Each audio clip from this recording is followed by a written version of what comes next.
You didn't stumble in here. You were vectored. A quiet hand in the quantum field turned your face 1 degree, and that was enough. One shift in angle, one photon more obedient than the others. A thread tugged, a door unlatched from the inside, and somewhere between the scroll and the breath, you crossed a threshold you didn't know was there. Now the room feels different, though nothing has moved. The light has a cleaner edge. The air holds a low hum. You sense presence without shape, instruction without words. That's the signal. Subtle, unspectacular, uncompromising. You feel watched, but not by cameras. Watched by the pattern behind patterns. The observer loop notices the observer noticing, and the feedback sings. Coherence begins as a mood barely measurable, unmistakably real. Your pulse tightens into a metronome, the timeline thins like ice over deep water, and the ordinary, so confident a moment ago, steps back to make space for the precise. This is how awakening actually starts, not with thunder, but with an adjustment in calibration, a single degree, and the horizon rearranges. You see the gap between input and interpretation, the microsecond where choice lives. In that gap, you taste the code of your life. The phrases you rehearsed without knowing, the reflexes that braided your days into something you never consciously agreed to. You taste them and you don't swallow. Synchronicity steps forward, wearing yesterday's coincidences as a uniform. Street names you ignored now look like coordinates. A stranger's phrase lands with the gravity of a verdict. Even your memory behaves differently, reorganizing itself around a new magnetic north. This is morphic resonance at work, forms persuading forms, possibilities arguing their case in the court of what you call you. Nothing crashes, everything clarifies. As resolutions increase, your fear tries to negotiate. It prefers blur. Blur forgives. Clarity demands. But the field is calm, and calm is contagious. You realize attention is the strongest currency you've ever owned. What you fund with it multiplies. What you starve loses jurisdiction. For the first time, you hold your gaze like a steady blade. Entanglement announces itself as relief. You are not doing this alone. Somewhere, a version of you already made the cut you are about to make. Somewhere, a future witnesses you with a tenderness that feels like certainty. The signal threads through muscle and memory, whispering to the quiet engineers within you. Mitochondria, listen. Blood listens, DNA listens. Tiny archivists unlock drawers and slide out blueprints reserved for decisive days. Language fails here, so your body speaks. A warm pressure behind the sternum, a cool ribbon along the spine, the subtle click of a phase transition inside your will. You do not need new eyes. You need a new stance behind the eyes you have. So, you shift half a degree more, and the observer loop tightens. Luminous as a vow, the field responds with precision. Background becomes foreground. Noise reveals its rhythm. And in the still point between inhale and decision, you understand. By finding this, you were found. The test is simple. Where will you place your next unit of attention? The loop is waiting to amplify your answer. You've been here before, not in this exact room, not with this exact breath, but in the pattern that wraps it. The loop wears disguises. You recognize the stitching. How many times did you swear you were done with a cycle, only to feel it circle behind you like a quiet tide? Different city, same conversation, different face, same subtext. You try to move forward, and the floor becomes an escalator going backward. That's not incompetence. That's architecture. You're living inside a script that edits your choices before you make them. The symptoms were subtle at first. Déjà vu that felt too specific to be random. You'd turn a corner and feel a second memory sliding under the scene, like a ghost subtitle. You've said these words. You've flinched at this tone. You've swallowed this apology. Distorted time braided itself through your days. Hours slipped when you wanted presence. Minutes stretched when you wanted mercy. Sometimes a week folded into an old wound, and you walked around inside it like a museum exhibit, your breath fogging the glass. The mind labeled it nostalgia, anxiety, fatigue, but the field keeps better books. Underneath the narrative is a training loop, a closed circuit that keeps you licensed to the life you've already survived. Familiar pain is a contract. It renews itself while you sleep. It signs in your handwriting, and because it's familiar, you call it you. This is the central confusion. Identity counterfeited by repetition. You mistake what recurs for what is real. Look at your patterns. The bait you always take. The silence you keep when voice would free you. The sprint toward urgency that leaves your real work untouched. Every loop has a trigger, a reward, and a story that makes it noble. Your trigger is the tiny shock of not being recognized. Your reward is the chemical relief of doing what you've always done. Your story is that it's safer to be consistent than to be whole. Do you hear the machinery? Habits aren't just behaviors. They are time engines. They generate yesterday's weather inside today's sky. Distorted time is the first alarm. Incoherent timelines fight for custody of your attention. One thread pulls you back into an unfinished childhood assignment. Be the savior, prove your worth, hold the broken vase together with your hands. Another thread beckons forward with clean, undecorated air. Say less, move slow, decline the theater of urgency. When both tug at once, you feel stretched, thin as light in fog. You call it burnout. It's temporal interference. Two clocks arguing inside one chest. There were other signs. The audience in your head that won't take intermission. You edit your sentences for people who are not in the room. You rehearse disasters to purchase the illusion of control. You bargain with outcomes you don't respect. And when grace arrives small, plain, undesigned, you delay reception because it didn't knock with enough drama to satisfy your superstition. These are not moral failings. These are coherence issues. Your signal-to-noise ratio is inverted. Noise has learned to dress like signal. Even your victories betrayed you, didn't they? You accomplished the thing and felt empty within the hour. That's what happens when success is calibrated to outrun shame instead of to escort truth. The loop pays in adrenaline and invoices in meaning. The debt accumulates quietly. The interest compounds as insomnia. You try to rest, and your nervous system reports a backlog of unfiled moments, each demanding a label. You call it racing thoughts. The field calls it unsolved equations. This is the precise diagnosis. You are entangled with replicas of the past data echoes, morphic imprints, behavioral attractors that co-author your choices before awareness votes. The déjà vu is not mystical nostalgia, it's cached probability. Your body recognizes the corridor because it was built to lead you back to a known threshold. Loops conserve energy, novelty costs. The system prefers economy over evolution unless instructed otherwise. And yet, here you are, attention collected, blade steady. The observer loop you triggered begins to reformat the scene. Watch closely. The trigger surfaces without costume, a tone, a glance, an invitation to hurry. Name it. Do not dramatize. Naming drains enchantment. The reward offers itself. The warm certainty of your oldest story. Decline it. Do not fight. Starve it.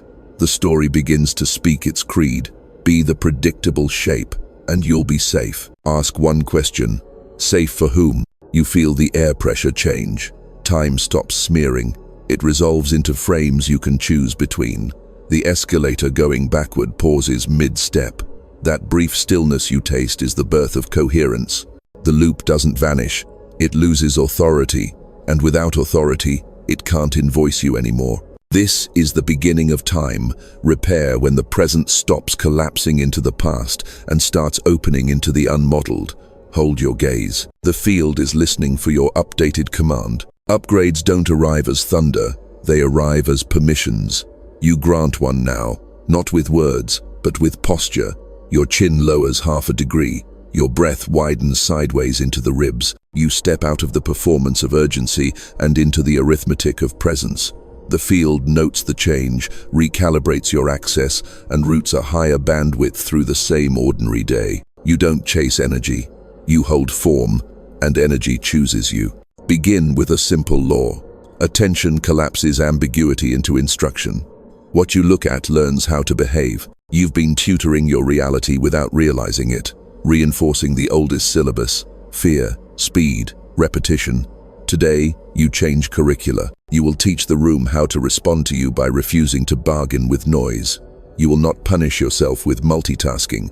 You will not audition for people who haven't hired you. You will not confuse movement with momentum. This is not a motivational speech. It's a firmware rewrite. Install Protocol 1, the minimum true move. Ask, in every scene, what is the smallest action that would be true? Not impressive, not theatrical. True.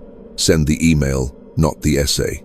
Drink a glass of water, not the mythology of wellness. Step outside for 60 seconds and put your forehead in sunlight. Smallness bypasses the ego's theater and threads you into coherence. The field respects honest micro-voltage more than counterfeit lightning. Protocol 2. Name the sirens. Your nervous system has 3 classic seductions: hurry, harmony, heroics. Hurry whispers, faster is safer. Harmony whispers, agree and disappear. Heroics whispers, sacrifice yourself to purchase worth. Each has saved you before. That's why they own stock in your reflexes. But the upgrade requires new investors. When you feel a seduction, speak its name softly under your breath. Naming loosens the spell. Then substitute, from hurry to rhythm, from harmony to honesty, from heroics to stewardship. Rhythm keeps pace with reality. Honesty refuses camouflage. Stewardship spends you where returns are sacred. Protocol 3. Repair the clock. Your body time has been stitched to other people's alarms. Detach, re-anchor to the breath. 4 counts in, 6 counts out, not to tranquilize, but to tune. On the exhale, imagine the observer loop narrowing its aperture, like a lens settling into focus. You are not escaping, you are specifying. Specificity is a form of mercy. It removes you from universes you were never meant to govern. The upgrade ripples into biology. Vagus tone rises, threat chemistry loses its lease. Mitochondria read the reduced noise as a solar morning and release steadier watts. Your hands warm, the jaw unlocks. DNA listens for instruction density. It hears less panic in the sentence and opens a book it only opens on patient days. This is not magic. This is morphology, obeying attention. Now address memory. You have archived events as edicts. This is who I am. Edicts become environments. You've been living inside old conclusions like apartments you forgot to vacate. The observer loop offers a revision process. Revisit one scene that defines you too loudly. Do not dramatize. Do not litigate. Place it on a clear table. Ask, what was the skill I was forced to learn here? Extract the skill. Release the sentence. Keep the medicine. Discard the theater. You do not honor suffering by inheriting its furniture. Noise will protest. It has payroll to meet. It will generate coincidences designed to seduce you back into old choreography. A message ping at the exact moment you decide to be still. A crisis shaped exactly like your favorite rescue fantasy. Do not curse the test. Respect it. Tests are the field's way of verifying your new default. Pass by doing nothing theatrical. Pass by remaining specific. Pass by choosing the minimum true move again. You will notice the architecture responding. Reticular filters in the brain, those gatekeepers of relevance, were once trained to prioritize threat patterns. You are retraining them to highlight alignment patterns. Expect strange tenderness. People who normally drain you will forget to call. Paths you dreaded will reroute. A yes you needed will arrive without ceremony. This is not the universe bribing you. It's you no longer taxing yourself with misfit loops. When friction drops, grace looks like acceleration. When meaning rises, speed stops feeling like escape. The upgrade includes a social clause. Coherence is contagious, but so is incoherence. You will become allergic to performative chaos. Your body will tell you the truth before language does. A slight dimming behind the eyes around certain rooms, a shallow breath after certain conversations, a subterranean sigh when you read certain messages. Believe your body. Treat these signals as weather, not morality. Carry an umbrella. Don't debate the rain. Finally, vow something modest and irreversible. You will stop paying attention to what you do not wish to multiply. That includes arguments you could win, metrics that don't measure meaning, and futures that don't honor the marrow of your design. The observer loop waits for such vows. When you make one, the field updates your permissions and begins to route you through cleaner corridors. Doors that required knocking will open on approach. Not because you forced them, because your stance behind the eyes has become a key. Hold it. Feel the quiet thicken. That's coherence installing. You are not becoming someone else. You are subtracting what was never you. You begin to notice it. Reality has hinges. Most people push on the door. You study the hardware.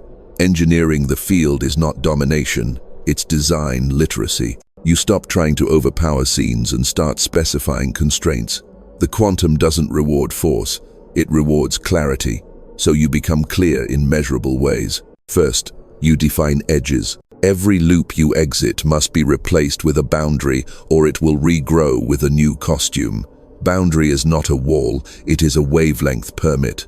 You publish the frequencies you are willing to host. You do this quietly by schedule, by sleep, by what you no longer explain.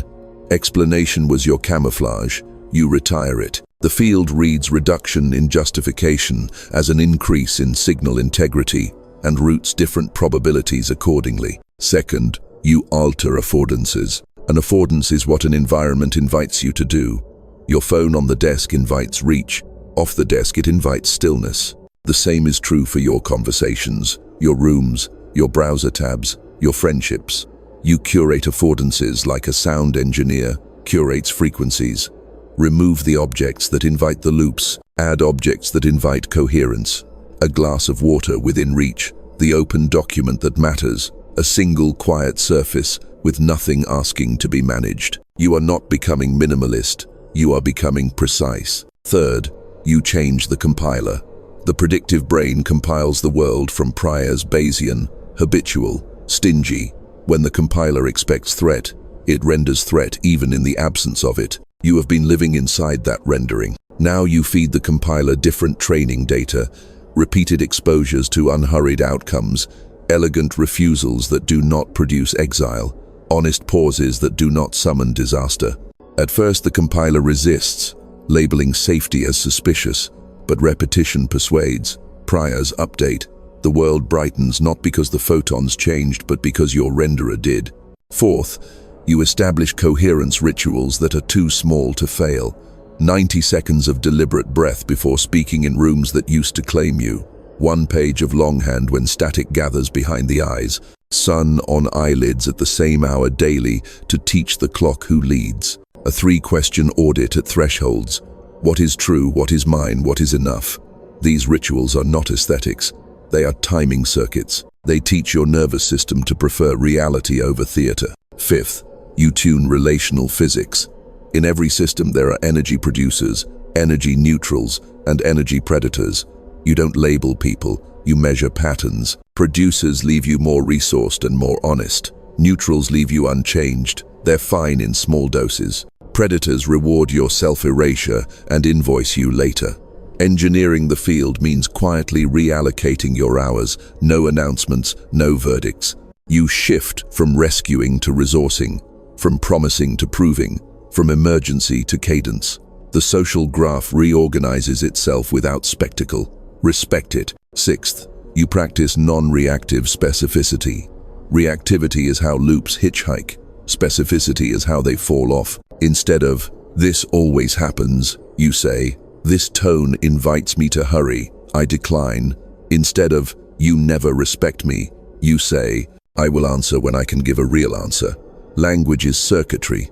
Each sentence either extends your old wiring or solder, joints a new route. The field listens for nouns and verbs that match your posture and rewards the ones backed by breath. Seventh, you leverage phase transitions. Systems don't change linearly. They accumulate pressure and then snap into new form. Water learns cold, then becomes ice. You have been accumulating coherence pressure, micro-choices, tiny vows, quiet refusals. The snap is near. You will know it by the silence afterward. No fireworks, just a room that no longer argues with you. A phone that stops ringing for roles you've resigned. Synchronicities arrive, not as magic tricks, but as logistics that stopped resisting your design. This is not reward, it is resonance. Eighth, you write constraint equations for your mission, not goals, constraints. I will only build what I can sustain at a humane pace. I will only partner where telling the truth increases love. I will only ship work that survives noon tomorrow without apology. Constraints create shape. Shape creates channel. Channel invites flow. The unchanneled river floods and calls it destiny. The channeled river irrigates and calls it stewardship. Ninth, you practice strategic invisibility, not withdrawal angle. Some moves require no announcement to gather power. You reduce your surface area to gossip and increase your surface area to providence. You stop stepping into spotlights you didn't request. You stop auditioning for rooms you no longer respect. Absence ripens the right invitations. The field cannot deliver what you are blocking with performance. Finally, you consecrate attention. A consecrated thing is taken out of general use. You remove your attention from being a public utility. You assign it to the few tasks that advance the architecture of your real life. Watch what happens. The reticular gatekeepers adjust. Background chatter decays. The texture of hours thickens. What once felt like effort now feels like alignment. The observer loop, fed by this consecrated attention, begins to amplify timelines where your design is non-negotiable. You feel it. Hinges oiled, door light, hand steady. You don't push. You specify. The field prefers it this way. Identity isn't a mask you wear. It's the compiler that builds your world. You have been debugging symptoms while the kernel kept shipping the same architecture. I must be useful to deserve oxygen. I must be fast to outrun failure. I must be agreeable to remain attached. Those lines weren't beliefs. They were BIOS settings, silent, persistent, booting every scene before thought could vote. Tonight, you enter firmware mode. You will not decorate the interface. You will edit the boot sequence. Begin by locating the root assertions, not the pretty ones on your fridge, the basement code. You find them where your breath shortens. You find them where you rehearse explanations in case someone doubts your right to exist. Write them down without theology. If I slow down, I disappear. If I say no, the room withdraws its love. If I rest, the momentum dies, and so do I. These are not melodramas, they are power chords. You've been plugged into a grid that bills you in shame. Unplug. Now, install an invariant statements that survive hostile environments. Invariants are not affirmations, they are physics. Try this. Reality performs better when I am coherent. That is not opinion, it is observer economics. Coherence increases signal integrity, reduces thermal noise, and improves decision half-life. Repeat it until your body stops arguing. Another, boundaries sharpen love, not walls. Vectors, love without vector, dissolves into scenery. Vectored love irrigates. You will be tempted to bargain with the old kernel. It will offer trinkets, applause, speed highs, rescue fantasies if you postpone the rewrite. Decline, then shift from content to process. Ask one ruthless question at every threshold. What version of me is making this choice? If you answer from scarcity, postpone. If you answer from camouflage, postpone. If you answer from stewardship, proceed. Stewardship is the identity that can host your future without breaking it. Next, upgrade your pronouns in the privacy of thought. You've been referring to yourself in the second person. When you punish, you always mess this up. And in the first person, when you confess weakness, I can't handle this. Reverse the habit. Address your nervous system with tenderness. In the first person plural, we are safe.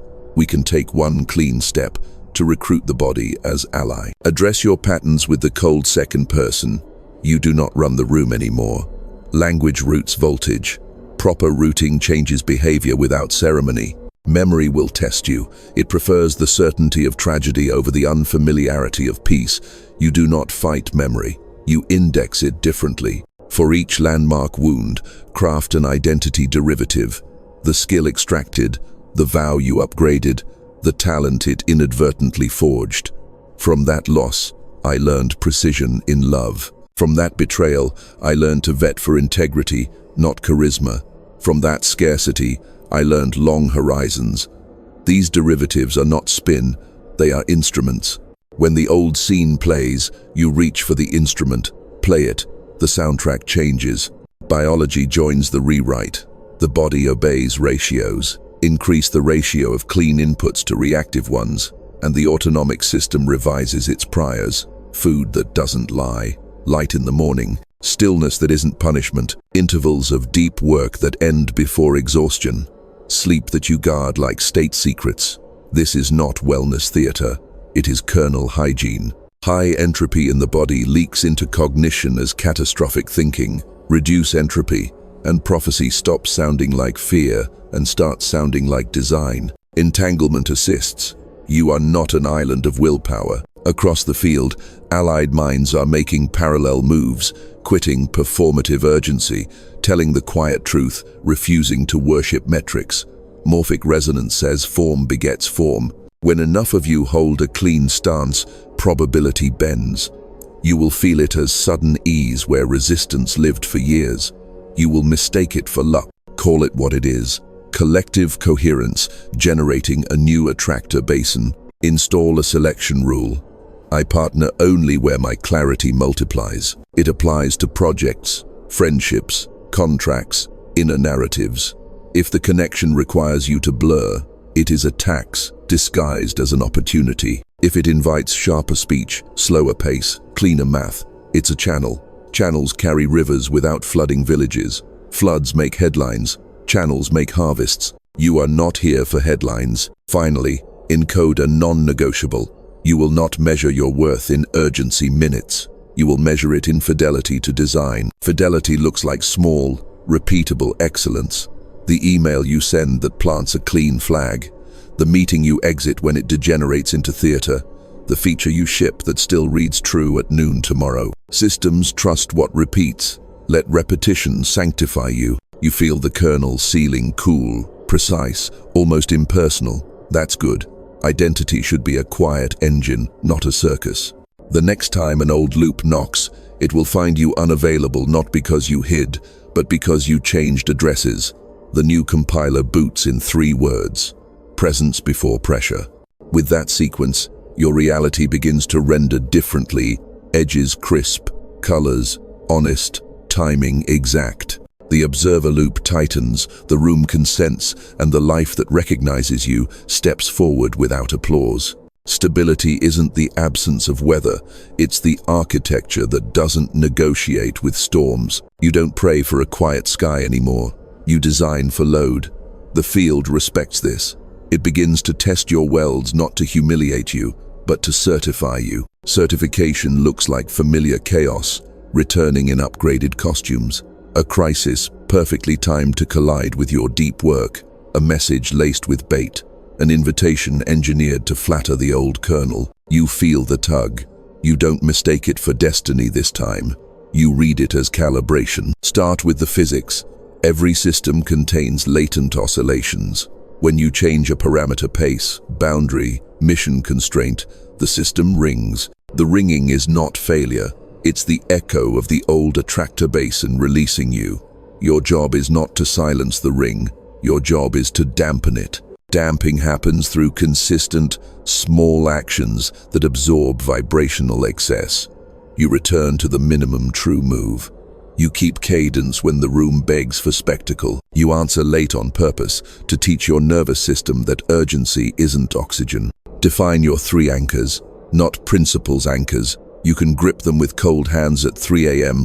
when the story tries to unspool. Anchor 1. Breath has jurisdiction over tempo. When the message arrives that wants to speed you, you exhale longer than you inhale, and the message loses rank.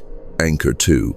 Naming dissolves enchantment. You say, softly and exactly, "This is the hurry siren," or "This is rescue theater," and the costume falls to the floor.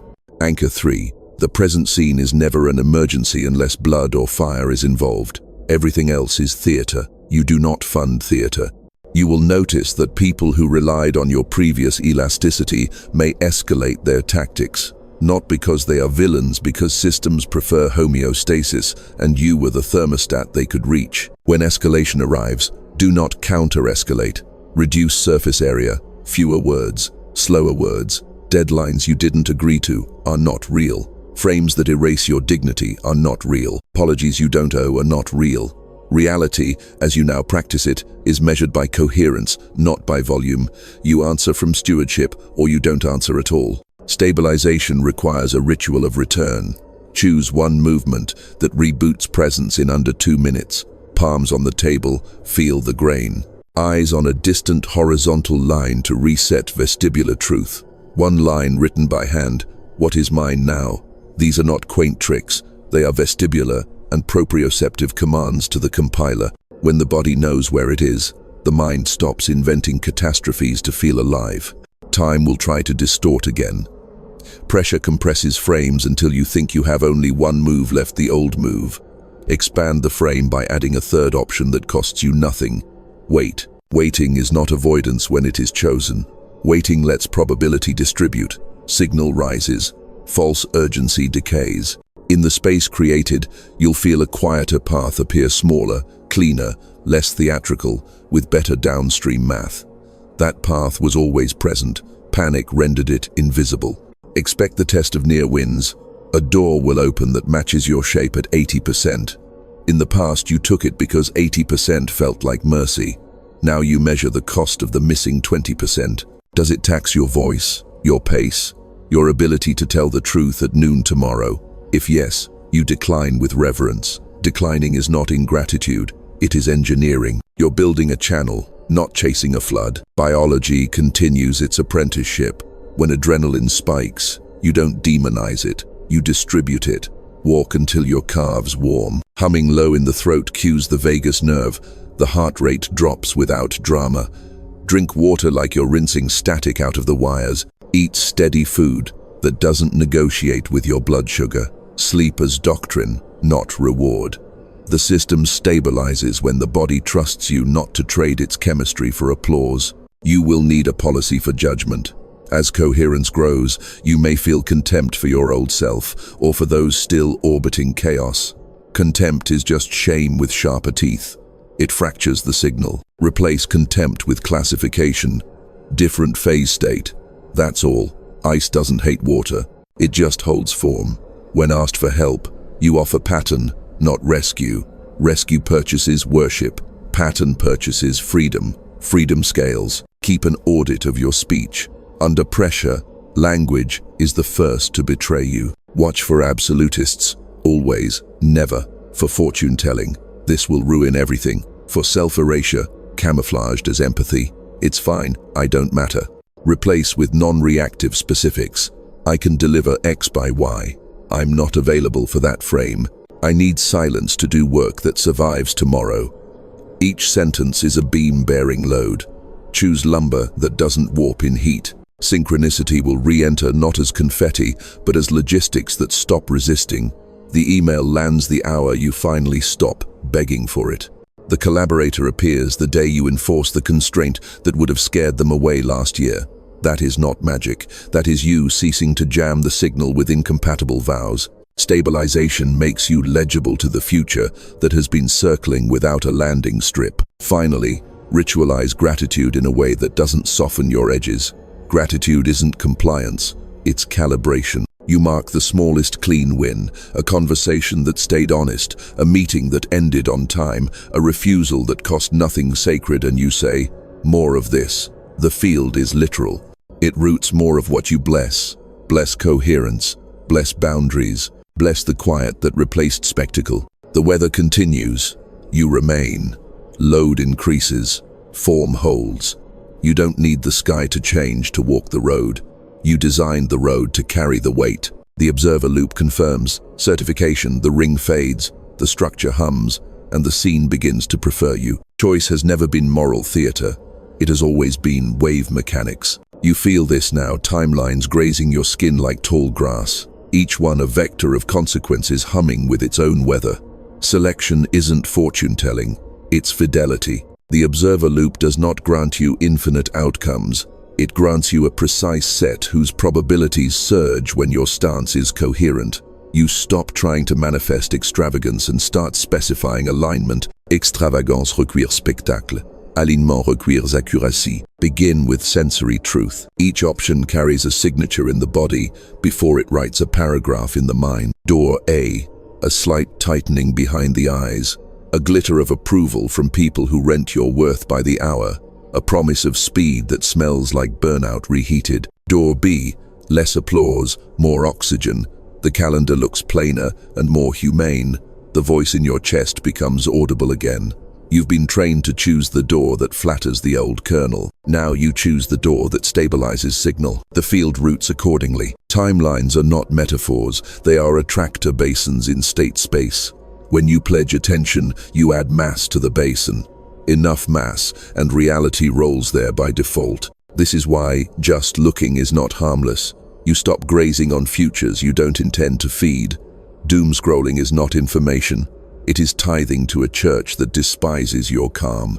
Gossip isn't entertainment. It is a binding spell spoken in low voltage. You unsubscribe without announcing it. Quietly, your basin lightens. Deploy the triage. Possible, probable, preferable. Possible is everything the anxious brain imagines. Probable is what your current stance will deliver, if unchanged. Preferable is what your accurate stance invites. You are living between possible and panic. You move now between probable and preferable, making micro-tilts that nudge the basin. The nudge is humble, a rephrased email, a slower morning, a refusal to sprint for phantom fires, and yet the curvature of your week shifts. You sense the arc. You do not demand fireworks. You prefer clean math. Negotiation arrives disguised as opportunities. The almost right contract, the nearly honest partner. The platform that multiplies your reach while subtracting your voice. In old seasons, you would have rationalized the mismatch and called it strategy. Strategy that dilutes design is just fear with spreadsheets. Your new policy is unromantic. If a choice makes you less coherent, it is not your timeline, no matter how loud it knocks. You bless it and let it pass to the person it was shaped for. The blessing prevents backwash resentment that would salt your own soil. Entanglement becomes a tool instead of a trap. People braided to your future find you when you hold parameters they can trust. Watch how logistics soften. A seat opens. A delay protects you from a commitment you would have regretted. A no from last month matures into a better yes this week. You do not attribute it to luck. You attribute it to readability. The field can finally pass you. Unreadable signals get random answers. Legible signals get precise returns. Install the 72-hour rule for pivotal choices. You allow 3 cycles of waking and sleeping before signing anything that would bend the arc of a year. Sleep is a quantum annealer. It lets probability settle into lower energy configurations. In the morning, either the option still rings true, or it reveals the cost it hid behind adrenaline. You do not dramatize either outcome. You take the signal and update the basin. Practice micro-collapses with rigor. Before meetings that used to hijack your stance, silently collapse the wave function of your role. I am here to tell the truth slowly. Nothing else is required. Before stepping into public rooms, collapse your worth. Applause cannot add to it. Criticism cannot subtract from it. Collapsing in advance prevents the scene from assigning you to its old choreography. Pre-collapsed identity is unkidnappable. You will meet mirrors, people who embody the timeline you could choose. The performative hustler who is adored and exhausted. The slow builder whose harvest arrives without spectacle. Mirrors are merciful. You do not envy or judge. You classify, phase state. You thank the loud mirror for reminding you what you're not buying. You thank the quiet mirror for confirming what you are willing to steward. Then you return to the levers you can actually pull: breath, language, boundaries, the minimum true move. Expect the discipline of unchosen brilliance. There will be paths you are fully capable of walking that would bankrupt your soul's accounting. Capability is not calling. Talent is not permission. You let excellence go by when it does not belong to your assignment, and you do it without theatrics. This is how masters stay married to their work. They decline infidelity at the level of timeline, not just at the level of behavior. Finally, sanctify your yes. A sanctified yes reorganizes logistics. People around you feel the click. Resistance loses talking points. You are not making it happen. You are ceasing to interfere with what wants to happen through you. The observer loop, satisfied with the integrity of your selection, tightens again. Noise thins. Coincidence becomes choreography. The day does not speed up, it aligns. You feel the curve of a future that recognizes your name move half a degree closer, and this time, you don't chase it. You hold still long enough for it to dock. Coherence unkept becomes mysticism. Coherence transmitted becomes civilization. You are past private breakthroughs now. The field wants artifacts, things that carry your clarity when you are asleep. Transmission is not megaphone. It is architecture that remembers in your absence. You begin to build accordingly. Start with scaffolds, not monuments. Monuments seduce ego and collapse under weather. Scaffolds invite iteration. You design a pipeline that any future you can step into without burning daylight on decision fatigue. Dawn ritual, deep work block, a short window for coordination, a hard stop for the body. This is not rigidity, it is trust placed in rhythms that outperform mood. Mood is weather, rhythm is climate. Civilization is built on climate. Choose one channel that can hold your signal with low distortion. Not all mediums are honest hosts. Some platforms demand speed that taxes truth. Some reward outrage that fractures your stance. You audit signal integrity like a lab tech. Where does your message stay legible after traveling through strangers' nervous systems? You reduce distribution to what preserves fidelity, then let network effects amplify you without diluting you. Virality that requires incoherence is just reputation debt. Define the work, not tasks work. The work is the smallest repeatable contribution that advances your assignment in reality, not in optics. For a writer, it's the paragraph that still reads true at noon tomorrow. For a builder, it's the unit that functions under load without apology. For a leader, it's the meeting that ends with fewer words and more responsibility distributed. You measure your day by work completed, not by hours bled. Hours are noisy. Work is signal. Build interfaces for your future self. You leave breadcrumbs in calm language, decision logs, naming conventions, templates that encode your philosophy. Each interface removes relitigations. You no longer spend willpower remembering what coherence looks like. You read it from the system you designed on a clear day. This is how excellence becomes repeatable without performance-enhancing panic. Install a proof of clarity test before shipping anything with your name on it. 3 checks. 1. Does this artifact make someone else more coherent or more dependent? 2. Will it still feel true after sleep? 3. Does it invite stewardship rather than worship? If the answer falters, you refine or you delete. Refinement costs ego minutes. Deletion buys you years. Do not fear the bin. The bin is a cathedral where false starts are sanctified into silence. You tune collaboration like circuitry. Bring in minds that increase signal resolution, not just output volume. You are allergic to charisma that outruns character. You are drawn to people whose presence lowers the noise floor. Meetings are short, precise, anchored by written artifacts that can outlive mood. Praise is specific. Correction is surgical. You remove the romance of urgency and call it what it was, an aesthetic for imprecision. The team learns the cadence. The room quiets. Throughput increases without speed addiction. You will be tempted to scale before the channel is ready. Resist. Premature scale is just amplifying your bugs. You scale when operational grace shows up, when tasks cycle with less friction than they did last month, when customers reflect back principles you did not market to them, when failure modes resolve at the lowest level without a summons to the throne. That is not luck. That is patterned truth settling into matter. Bake generosity into the model in forms that don't erode the core. Generosity that fractures pace is martyrdom. Generosity that sharpens others' autonomy is multiplication. Share pattern, not self. Publish playbooks. Teach boundary math. Gift the minimum true move. You refuse the theology of scarcity not by slogans, but by building processes that create surplus attention, the rarest currency in the century ahead. Address entropy with maintenance liturgy. Every week, an hour that doesn't ship only cleans. Rename files. Archive dead projects. Close loops that leak psychic RAM. You treat clarity like equipment that needs oil. Most collapse is not moral.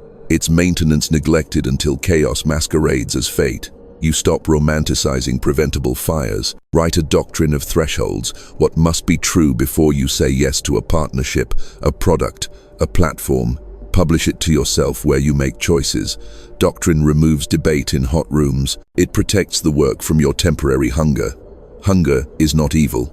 It's just a poor strategist. Finally, you seed the work with prayer. the quiet kind that doesn't beg or bargain. Prayer as posture. May what I build increase reality's love for truth. The field hears prayer in the unit tests you refuse to skip, in the emails you send slowly, in the launches you delay because the shape isn't honest yet. Prayer is coherence spoken in a language the body understands. It threads through the artifact and gives it a half-life longer than hype. You notice the first return signal. A stranger writes, "Something in this made me less afraid of being exact." That sentence is the metric.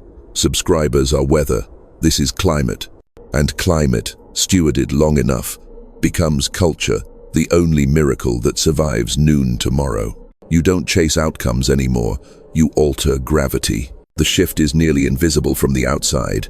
No slogans, no spectacle, yet inside the field the math has changed. Probability bows where it once argued. The work you built begins to generate returns disproportionate to input. That's the signature of a phase transition. Small additions, long invisibility, sudden inevitability. People will call it overnight. You will call it what it is: coherence, crossing a critical threshold. You have learned to read the pre-quake, the subtle precursors that precede visible change. Air gets clean around decisions. Resistance stops inventing melodrama. Time behaves like a good instrument, in tune, responsive, austere. You feel less obligated to narrate your life. You're busy living it. The observer loop hums with a deeper timbre, less like effort and more like current. This is not disengagement. It's correct engagement. The difference is oxygen. Non-linearity expresses as mercy. What used to take 100 units of will now asks for 10 units of fidelity. Fidelity to breath. Fidelity to the minimum true move. Fidelity to doctrines that survived heat. The field recognizes a steward and routes treasure accordingly. Not cash first, but clarity, time, right-sized allies, clean refusals. Cash follows form. Form is what you've been building in the quiet. You adopt a discipline, the undisciplined call, cruelty. You refuse to subsidize incoherence, not because you lack compassion, but because you have learned the physics. Subsidies distort signal. Distorted signal breeds dependency. Dependency arrests evolution. So you offer pattern, never anesthesia. You sit beside the shivering without stealing their winter. You show them where the hinges are and how to oil them. Some will bless you, some will curse you. Both are weather. You stay with climate. The attractor emerges from three stances that no longer wobble under load. First, presence before pressure. Pressure arrives wearing deadlines that didn't exist yesterday. Presence replies with math, scope, sequence, oxygen. Pressure tries to humiliate you into speed. Presence asks for the smallest deliverable that stays true at noon tomorrow. Pressure cannot invoice presence. Second, honesty before harmony. Harmony without honesty is just camouflage, sold wholesale. You stop paying for belonging with self-erasure. Rooms that demand your blur go dim. Rooms that reward your clarity brighten like morning. You do not make speeches about integrity. You make calendars that encode it. Third, stewardship before spectacle. Spectacle wants bright beginnings and louder middles. Stewardship wants quiet middles and survivable ends. You ship small, improve, repeat. You say no to the crescendo that would tear the fabric. You let hunger howl and keep building irrigation instead of fireworks. You begin to experience a different class of synchronicity, the infrastructural kind. A regulation changes in your favor the week you considered a pivot. A mentor arrives unannounced with a sentence that would have saved you 2 years had you learned it sooner. An old door shuts gently without injury, the precise way that spares you months of ambiguity. These are not magic tricks. They are the logistics of a future that can finally see you. With attraction comes the ancient test, flattery dressed as alliance. You remember the taxonomy: energy producers, neutrals, predators, and you add a fourth category for this phase: siphons. Siphons do not bite, they praise. Their admiration is currency backed by a lien on your pace. You accept compliments and decline custody. Thank you is enough. You owe no backstage pass to people who love the poster but not the practice. Your speech continues to sharpen. Fewer adjectives, stronger nouns, fewer promises, clearer permissions. You stop forecasting miracles.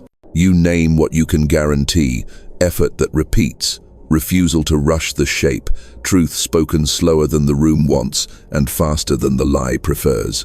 Paradoxically, trust accelerates. People tire of fireworks. They invest in bridges that don't sway. Biology keeps testifying. Heart rate variability climbs your system, negotiates stress without panicking. Sleep grows dense, fewer dreams where you rehearse rescue. Appetite normalizes, sugar is less persuasive when your work is sweet. You don't evangelize wellness. You become uninteresting to chaos. Chaos hunts for cracked containers. You keep welding. You ritualize invisibility again, this time not to heal but to harvest. You withdraw not from fear, but from surplus. Excess attention dilutes signal. You let absence compound the right invitations.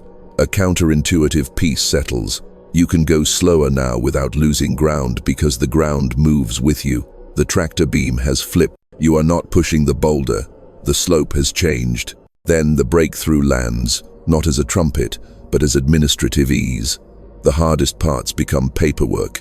The conversation that used to cost sleep produces a decision in 12 minutes. The feature that always broke under traffic carries 10 times the load with no drama.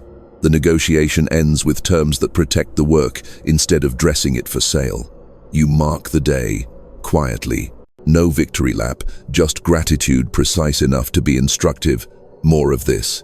From the outside, you look lucky. On the inside, you know the recipe. Oxygenated attention, constraint equations that refused bribes, boundaries that didn't apologize, work that survived noon tomorrow. That's not luck, that's lawful. And lawful scales. You have one vow left before closure. You will not convert your harvest into theater. You will convert it into capacity. Capacity to tell the truth in harder rooms. Capacity to hold pace when the world begs for frenzy. Capacity to bless others with pattern instead of narcotics. Capacity to remain reachable by silence. The attractor hums. The observer loop narrows to a bead of light, and then opens into a corridor you have been walking toward for years without knowing its name. You recognize the texture of the air, the way a soul recognizes home from angles it has never seen. You don't rush, you step. You stand at the hinge where signal becomes path, not a finish line, an aperture. The room is ordinary on purpose. No chorus, no fireworks, just a clean table, a calendar that breathes, a body that answers when asked and rests when told. This is what power looks like when it stops performing. You place your hand on the day and feel the hum of a system you no longer bully or betray. The observer loop, once a whisper, now lives in your bones as policy. You bless the smallness that brought you here, the minimum true move, the unglamorous boundary, the email you sent slower than the room wanted. You bless the refusals that preserved your voice. You bless the silence that made you legible to the future circling overhead. You bless the weather that did not ask your permission and the architecture that didn't negotiate with storms. Nothing was wasted. Even the detours taught you cadence. Even the losses taught you vector. There is a final naming. You are not the brand, the metrics, the applause, the role. You are the steward of a frequency that increases reality's love for truth. Stewardship is not modesty. It is accuracy. It keeps the work from swelling into theater and shrinking into secrecy. It keeps your yes sanctified and your no unashamed. It keeps you reachable by silence and unreadable by chaos. It is the stance that makes harvest survivable. You make 3 vows, and you make them without spectacle. Presence before pressure. Wherever deadlines arrive uninvited, you answer with oxygen and scope. Your breath sets the tempo. Your calendar confirms it. Honesty before harmony. You choose the sentence that endures noon tomorrow over the chorus that evaporates by dusk. Rooms that dim at truth lose your attendance. Rooms that brighten at truth gain your time. Stewardship before spectacle. You ship what holds under load. You scale when grace appears, not when hunger snarls. You convert surplus into capacity, not confetti. You look back once, and only to retrieve skill. You do not rehearse the theater. You do not decorate the wound. You take the instrument each moment forced you to learn and set it on the table where future, you can reach it with clean hands. That is how lineage is built, through patterns that outlive mood. Now you face the corridor, already open. You do not ask for permission from the ghosts of urgency. They have no jurisdiction here. The air smells like clarity, like paper and cedar and rain on stone. Time fits again. You step, and logistics arrange themselves without drama. The right ally at the right hour, the right door yielding at the right pressure, the right refusal freeing the right day. It feels like inevitability, because you trained it to be inevitable. There will be other loops. That is not a threat, it is a law. Loops are how the universe offers rehearsal. But now you carry a compiler that prefers coherence, a doctrine that survives heat, a body that knows where it is. Tests arrive, you don't audition. Weather turns, you don't renegotiate the frame. You have become an attractor that does not apologize for gravity. You place one last sentence on the threshold, not as a spell, but as specification. Reality performs better when I am coherent. The corridor hears it, and brightens by a shade you can feel on your skin. You walk slow, exact, unafraid, and with each step the field does what it has been waiting to do since you first turned your face 1 degree. It meets you halfway, then again, then entirely, until there is no seam between your stance and the day you inhabit. The loop is sealed, the work is alive. Proceed.